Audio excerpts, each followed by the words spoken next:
సిద్ధ గురువులకు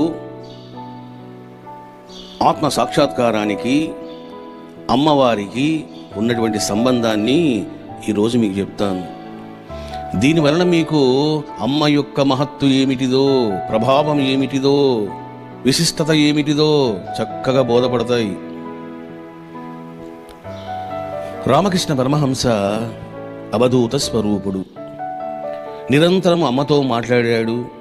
ఒక మనిషితో మాట్లాడినట్లు అమ్మతో మాట్లాడాడు. పరమ పవిత్రంగా ఉన్నాడు. సిద్ధారూఢ స్థితిని సాధించాడు. ఇటువంటి పరమహంస వారికి ఎంతోమంది అంకిత శిష్యులు ఉన్నారు. 16 మంది అంకిత శిష్యులు ఉన్నారు. అందులో ఒకడు ప్రేమానంద స్వామి. ఇతన్నే బాబురాం అని అంటారు. ఒకరోజు బాబురాము పరమహంస వారిని బాగా కోరిక కోరుకున్నాడు. గురుదేవా, మీరు నాకు ఆత్మసాక్షాత్కారం కలిగించాలి. మీరెప్పుడు సమాధి స్థితి అంటారు. అదేమిటో నాకు ఒక క్షణమైనా చూపించాలి. నాకు సమాధి స్థితిని ప్రసాదించండి, బ్రహ్మానుభూతిని ప్రసాదించండి, అపరోక్షానుభూతిని ప్రసాదించండి అని కన్నీళ్లతో వేడుకున్నాడు. పరమహంస ఎలాంటివాడు? క్షణాలలో సమాధి స్థితిని కలిగిస్తాడు. శక్తిపాతం చేసినప్పుడు నేను ఎంతమంది ఎంత సమయంలో అనుభవాలు పొందేవారో శక్తిపాతం తీసుకున్న అందరూ తెలిసే ఉంటుంది. ఎక్కువ టైం ఉండదు అక్కడ. Few seconds, not minutes. Few సెకండ్స్లో రియాక్షన్ ఉంటుంది. అటువంటి యోగారూఢ సంపన్నుడు రామకృష్ణ పరమహంస వారు. ఇటువంటి పరమహంస ఇప్పుడు ఏమంటాడో తెలుసునా? అరే బాబురాం, నాదేముంది, అంతా అమ్మ దయ. నువ్వు కోరుకున్నావు కాబట్టి నేను ఈ విషయాన్ని అమ్మతో చెబుతాను. అమ్మ గనక సంతోషిస్తే, ఆదేశిస్తే నీ కోరిక సఫలీకృతం అవుతుంది నాయనా అన్నాడు పరమహంసవారు. చూశారా? శిష్యుడు ఏం కోరుకున్నాడు? సమాధి స్థితిని కోరుకున్నాడు. పరమహంస ఏమంటున్నాడు? దానికి అమ్మ ఆదేశం కావాలి. అది చూశారా?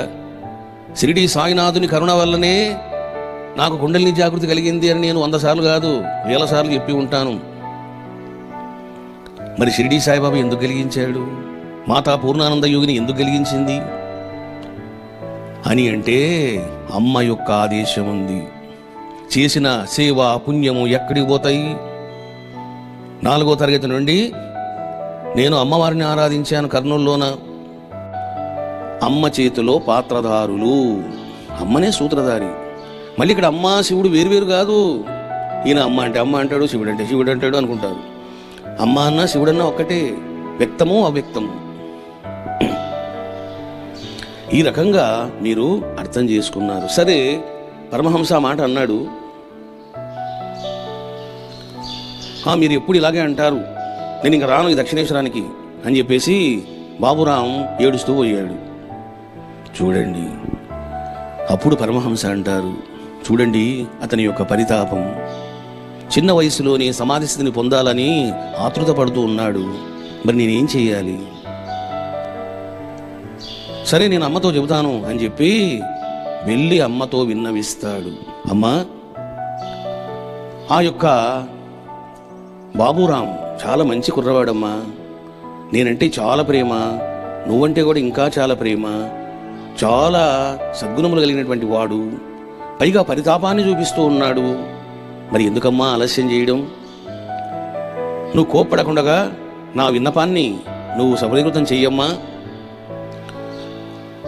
అతని కోసం కాకపోయినా కనీసం నా కోసమైనా నీవు అతనికి ఆధ్యాత్మిక అనుభూతిని లేదా దివ్య అనుభవాన్నైనా ప్రసాదించమ్మా అన్నాడు. చూడండి, ఇప్పుడు అమ్మ ఏం చెప్తుందో మీరు జాగ్రత్తగా వినాల. అమ్మ ఏం చెప్తుందో అదే చెప్తా నేను. ఊరుగా నా పైత్యపు మాటలు, చేదస్తపు మాటలు, సొంత పైత్యాలు ఇట్లా మిక్సింగ్ ఉండవు. అప్పుడు అమ్మ అంటుంది, బాబురాంకు భావపారవశ్యము కలగదు. అతనికి జ్ఞానం మాత్రమే కలుగుతుంది అని సమాధానం చెప్పింది అమ్మ. ఇక్కడ మీరు అర్థం చేసుకోవాలా. చూసారా, భావ పారవస్యము, జ్ఞానము, ఇవి రెండు ఒకటేనా వేరువేరా? వేరువేరు. బెల్లము బెల్లము బెల్లము అన్న బెల్లం గురించి తెలుసుకోవడం, బెల్లం రంగు తెలుసుకోవడం, బెల్లం యొక్క గుణవర్ణ కీర్తన చేయడం, ఇదంతా కూడా జ్ఞానం. కొంత బెల్లం తీసుకొని నోట్లో వేసుకోవడం అనుభూతి, అనుభవం. ఎప్పుడైతే ఈ విధంగా అమ్మ అన్నదో, సరే కానీ అమ్మ నీ దయ అన్నాడు పరమహంస వారు. చూశారా, ప్రేమానంద జీవితంలోన చనిపోయేదాకా పరమహంస పాదాలు పట్టుకున్నాడు. చాలామంది గురువున్నత వరకే ఉంటారు, ఇంకా తర్వాత పారిపోతారు. ప్రేమానంద అట్లా కాదు, నా ప్రాణం పోతే ఈ గురు సన్నిధిలోనే పోవాలి అని చెప్పి ఎక్కడ అసలు గురు సన్నిధి ఆయన విడిచిపెట్టి వెళ్ళలేదు. చివరికి గురు సన్నిధిలోనే ప్రాణం విడిచిపెట్టేశాడు. ఇంత సేవ చేసినా అమ్మ చెప్పినట్లు అతనికి జ్ఞానం కలిగిందే గాని, చూశారా, ఆత్మానంద భావ పారవస్య స్థితి, సమాధి స్థితి కలగలేదు. ఎన్నో దివ్య అనుభవాలు పొందాడు ప్రేమానంద, అది వేరే విషయం. అమ్మ చెప్పింది అతనికి భావ పారవస్య స్థితి కలగదు అన్నది. చూశారా, దీనిని బట్టి మీరు అర్థం చేసుకోవాలా. చూశారా బాబు, చేసుకున్న సేవ ఎక్కడికి పోదు. మీరు అమ్మ యొక్క పాత్రత ఏమిటిదో మీరు ఈరోజు తెలుసుకున్నారు. అమ్మ యొక్క విశిష్టత ఏమిటిదో మీరు అర్థం చేసుకున్నారు. కుండలిని శక్తి మేలుకుంటే గాని, జాగృతమైతే గాని నీకేమీ జరగదు. అతడు సామాన్య మానవుడు కావచ్చు, సర్వశాస్త్ర పారంగతుడు కావచ్చు, పీఠాధిపతి కావచ్చు, మఠాధిపతి కావచ్చు, ఉపాసకుడు కావచ్చు. సర్వానికి మూలం ఏమిటిది అంటే కుండలిని శక్తి. కుండలిని శక్తి.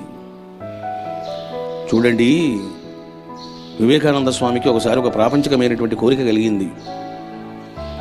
పరమహంస వారితో చెప్పాడు, సరే నువ్వు వెళ్ళి అమ్మకి చెప్పిరాపో అన్నాడు. కాళికాదేవి ఆలయానికి వెళ్ళాడు వివేకానంద స్వామి. చూడండి, అక్కడ ఆశ్చర్యం. అమ్మ జ్యోతిర్మయంగా దీదీప్యమానంగా ప్రకాశిస్తూ ఉన్నదట. అమ్మను అలా చూడగానే